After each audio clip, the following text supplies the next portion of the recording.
मनरेगा मजदूरों ने सोमवार को नरेगा अधिकार दिवस मनाया। इसके जरिए मनरेगा की दैनिक मजदूरी बढ़ाकर 600 रुपए करने, 200 दिन का रोजगार देने, मनरेगा को खेती से जोड़ने और मनरेगा के कामों का फैसला करने का अधिकार ग्राम पंचायतों को सौंपने की मांगे उठाई। बीते दिनों राजस्थान में मजदूरों ने मनरेगा में 200 दिन के काम की गारंटी देने की मांग के साथ आंदोलन भी किया था। दरअसल लॉकडाउन के बाद बड़ी संख्या में लोग शहरों से गांव लौटे हैं। इससे अकेले जून में मनरेगा के तहत काम की मांग में 85% का उछाल आया है। इससे मजदूरों को सालाना मिलने वाले काम के दिनों की संख्या घटने की आशंका भी है, क्योंकि बीते साल 100 दिन के रोजगार की गारंटी के बावजूद लोगों को औसत 41 दिन का ही रोजगार मिल पाया था। इस बीच झारखंड सरकार ने शहरी गरीबों के लिए मनरेगा जैसी ही एक रोजगार गारंटी योजना लाने की तैयारी में जुटी है। इसके तहत शहरों में अकुशल मजदूरों को 100 दिन के रोजगार की गारंटी दी जाएगी। अगर किसी मजदूर को काम मांगने के 15 दिनों के भीतर रोजगार नहीं मिलता है तो उसे इसके एवज में बेरोजगारी भत्ता दिया जाएगा। ये बेरोजगारी भत्ता पहले महीने की न्यूनतम मजदूरी का 1/4 होगा, दूसरे महीने में न्यूनतम मजदूरी का आधा और तीसरे महीने में न्यूनतम मजदूरी के बराबर ही होगा। और नरेगा अधिकार दिवस मना रहे हैं जो नरेगा के कार्यकर्ता हैं, जो लोग काम करते हैं इस योजना के तहत। इस पर और ज्यादा जानकारी के लिए हमारे साथ 2 सामाजिक कार्यकर्ता, नरेगा कार्यकर्ता जुड़ गए हैं। हमारे साथ जेम्स हैं जो कि नरेगा वॉच के कन्वीनर हैं और हमारे साथ सुरेश राठौर हैं वाराणसी से। जेम्स झारखंड से हमारे साथ जुड़ रहे हैं। आप दोनों का बहुत बहुत स्वागत है।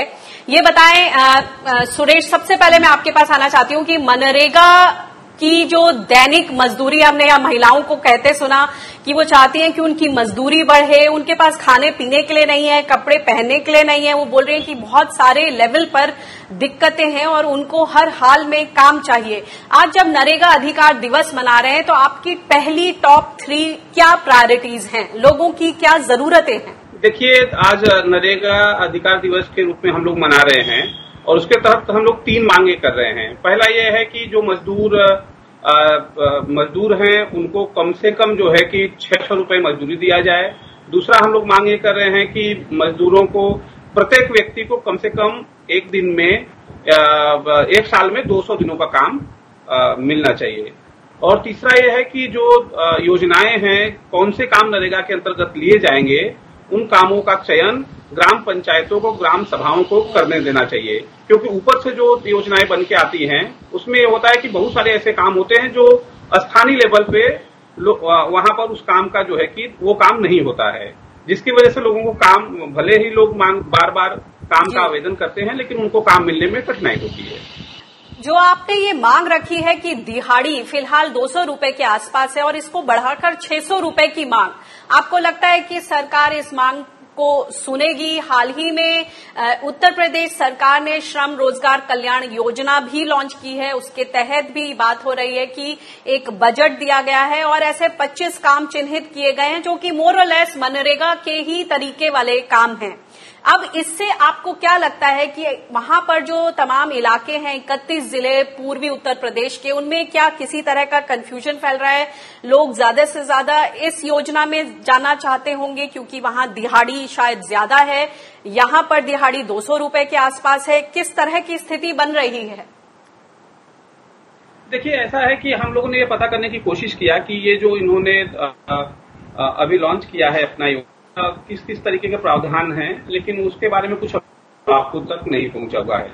दूसरी बात यह है कि देखिए, हम लोग ये बात कोई नहीं है कि 600 रुपए मजदूरी किया जाए, बल्कि सरकार खुद श्रेणी का कर्मचारी है, उसका मजदूरी 6 रुपए से 800 रुपए के बीच में। हम ऐसा मानते हैं कि ये जो मनरेगा मजदूर हैं, ये जो है कि देश को विकास की तरफ ले जाते हैं, देश के विकास में इनका बहुत बड़ा योगदान है, तो इनको कम से कम एक दिन की मजदूरी 600 रुपया मिलना चाहिए। आपने खेती से भी जोड़ने के लिए, मनरेगा मजदूरों को खेती से जोड़ा जाए, ये एक प्रबल मांग है। किस तरह के काम आपके जहन में है, किस तरह के सुझाव हैं खेती के लिए? देखिए, खेती को से अगर मनरेगा को नहीं जोड़ा जाएगा तो जो आपने शुरू में ही बताया कि करीब 41 दिनों का औसत काम लोगों को मिला है, हालांकि ये उत्तर प्रदेश में इसकी स्थिति और खराब है। तो मेरा अपना मानना यह है कि अगर नरेगा को खेती से जोड़ा जाए, जैसे कि जो छोटे छोटे किसान हैं जिनके पास 5 बीघे से लेकर 10 बीघे तक जमीन है, उन जमीनों को खेती के लिए प्रोत्साहित करना चाहिए। सरकार हर साल जून, जुलाई, अगस्त के महीने में बड़े लेवल पे पौधे लगाने का काम करती है और उन पौधों को नर्सरियों से, प्राइवेट नर्सरियों से खरीदने का काम करती है। हम ये बात कह रहे हैं कि उन नर्सरियों में, उस तरीके के नर्सरी को छोटे जो किसान हैं उनके जो है कि 5 बीघे जमीन पर उनको लगाने के लिए प्रोत्साहित किया जाए, नरेगा से उनको फंड दिया जाए। हम एक बात और कहते हैं कि जो हम खेती से जोड़ने की बात करते हैं, तो ये है कि जो छोटे छोटे किसान हैं उन लोगों के खेतों में जो आयुर्वेदिक औषधि है, उन औषधियों को, जैसे अश्वगंधा की खेती है, मुसली की खेती है, सतावर है, तो इस तरीके के छोटे छोटे जो किसान हैं उन लोगों को प्रोत्साहित करना चाहिए, ताकि लोगों को एक तो काम भी मिले, पर उसके बदले ये है कि ये जो श्रमिक हैं उन श्रमिकों का खुद का जो है कि जीवन यापन अच्छा हो सके। और हमारे साथ झारखंड से जेम्स हेरेंज हैं, जो कि नरेगा वॉच के कन्वीनर हैं उस राज्य के। जेम्स, ये बताएं कि इतने बड़ी तादाद में लोग शहरों से गांव लौटे हैं। अकेले जून में अगर मनरेगा के तहत काम की बात करें तो 85% का उछाल देखा गया है। आज नरेगा अधिकार दिवस पर आपकी किस तरह की मांगे हैं? सबसे पहले तो मैं ये कहना चाहूंगा कि कोरोना का इतना बड़ा त्रासदी है, जो वैश्विक त्रासदी के साथ साथ देश के लिए भी त्रासदी है, और अभी तक केंद्र सरकार ने इसके दिनों को बढ़ाने की घोषणा नहीं की है। यह अपने आप में एक सवालिया निशान है मजदूरों के प्रति। तो आज नरेगा अधिकार दिवस के माध्यम से ये देश के मजदूर, खासकर झारखंड के मजदूर, ये मांग कर रहे हैं कि कानून में संशोधन ये किया जाए कि प्रत्येक व्यक्ति 200 दिन लोगों को काम की गारंटी की जाए। दूसरी बात है कि 7वें वेतन आयोग के अनुशंसा के हिसाब से आप मनरेगा मजदूरों को भी मिनिमम 600 दिन प्रतिदिन का काम के बदले मजदूरी दीजिए। और तीसरा बहुत स्पष्ट है कि मनरेगा कानून की धारा 16(1) में कहा गया है कि मनरेगा स्कीमों का प्रस्ताव, मनरेगा स्कीमों का चयन सिर्फ और सिर्फ ग्राम सभाएं करेंगे। तो ग्राम सभा और वार्ड सभा के माध्यम से ही योजना का चयन हो, ना कि ऊपर से थोपा जाए कि आपको इस साल ये करना है, अगले साल सिर्फ डोभा करना है, अगले साल सिर्फ तालाब खोदना है। ये सरकार को करने का राइट कहीं पे नहीं है। एक और बात बताएं कि शहरी रोजगार गारंटी योजना भी शुरू करने जा रहा है झारखंड। इसकी काफी बातचीत हो रही है, इसको लेकर मार्केट में बहुत सुगबुगाहट है। ये बताएं कि इसमें बोला जा रहा है कि मनरेगा के ही तर्ज पर होगी और इसमें 40% दिहाड़ी ज्यादा होगी। अब इसका किस तरह का असर आप होता देखते हैं, क्योंकि लोग जो हैं अब गांव में जो लौटे हैं वो किसी भी हाल में वापस शहरों की तरफ जाना नहीं चाहते, लेकिन इस रोजगार योजना के जरिए जो आसपास के छोटे छोटे शहर हैं गांव के पास, वहां पर लोगों को रोजगार दिया जाएगा। अच्छी बात है, बेहतर दिहाड़ी देने की बात है। इससे किस तरह के आप इम्बैलेंसेस देखते हैं ग्रामीण इलाकों में और शहरी इलाकों में? देखिए, सबसे पहले तो ये सरकार के इस कदम का हम स्वागत करना चाहेंगे। अगर ये ईमानदारी से इस दिशा में काम करना चाहती है तब, और इसको एक लीगल फ्रेम में ले जाना चाहती है ईमानदारी से, तब इसका हम डबल स्वागत करेंगे। मैं इसलिए ये कानूनी फ्रेम की बात कर रहा हूं क्योंकि अगर मनरेगा की तरह झारखंड मुख्यमंत्री शहरी रोजगार योजना लाया जाता है और इसमें कानूनी चीजें दरकिनार हो जाती हैं, तो मुझे लगता है कि मजदूरों के हितों को काफी नुकसान होगा। उदाहरण के लिए कि कानून आपका ग्रेजुएटी कानून भी है 1972 का, कानून आपका बोनस का कानून भी है 1972 का, मातृत्व भत्ता भी है 1972 का, उसी तरीके से मजदूर भुगतान अधिनियम 1936 है, समान मजदूरी भुगतान संधाय अधिनियम 1948 है। इस तरीके के जो मजदूरों के हितों की सुरक्षा के लिए करीब 45 कानून है। अगर इस झारखंड मुख्यमंत्री श्रमिक रोजगार योजना में इनको समाहित अगर किया जाए तो बहुत बेहतर होगा, एक पूरे देश के लिए एक संदेश जाएगा। लेकिन मुझे अगर नरेगा की तरह सरकार ये बोलती है कि नरेगा की तर्ज पर हम एक शहरी रोजगार गारंटी कानून लाएंगे, तब मुझे एक शंका जाहिर करना पड़ता है, क्योंकि नरेगा में एक बड़ी गलती जो हुई है, एक तो न्यूनतम मजदूरी को लेकर के कहा गया और आज राज्य में सबसे कम मजदूरी है।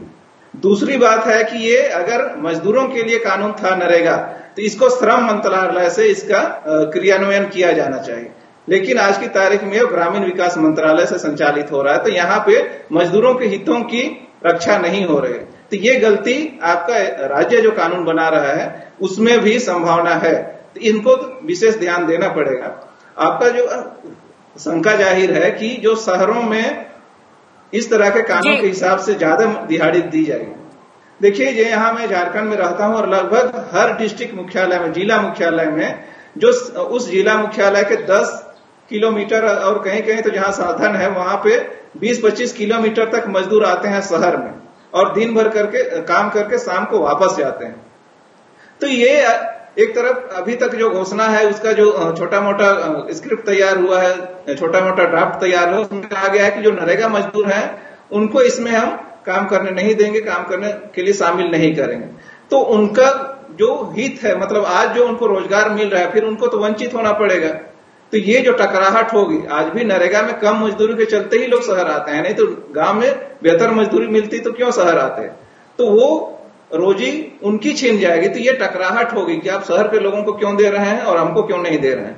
तो शहर का भी जो श्रमिक वर्ग है वो थोड़ा काम करता है, लेकिन अधिकांश संभालता है आपका गांव का जो मजदूर, आसपास के मजदूर है, वही लोग पूरा शहर के काम को संभालते हैं।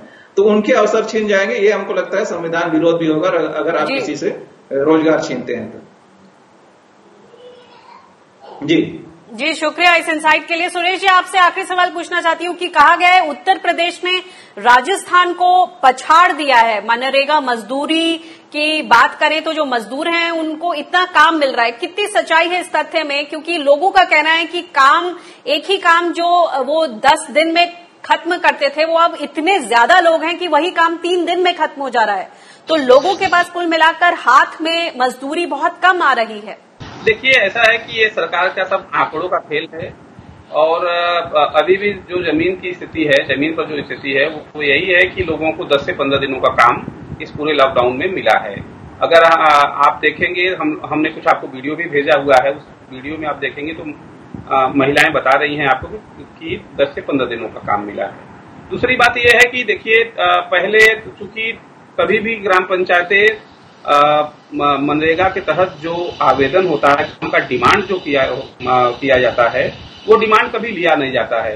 ये लोग इस तरीके का भी देखने में आ रहा है कि ये लोग अपने से बहुत अधिक मजदूरों का डिमांड कर रहे हैं और उसके बाद उनका मास्टर रोल निकाल रहे हैं और वास्तव में वर्क साइट पे कम ही लोग काम करने के लिए जा रहे हैं। तो ये सब आंकड़ों का खेल है।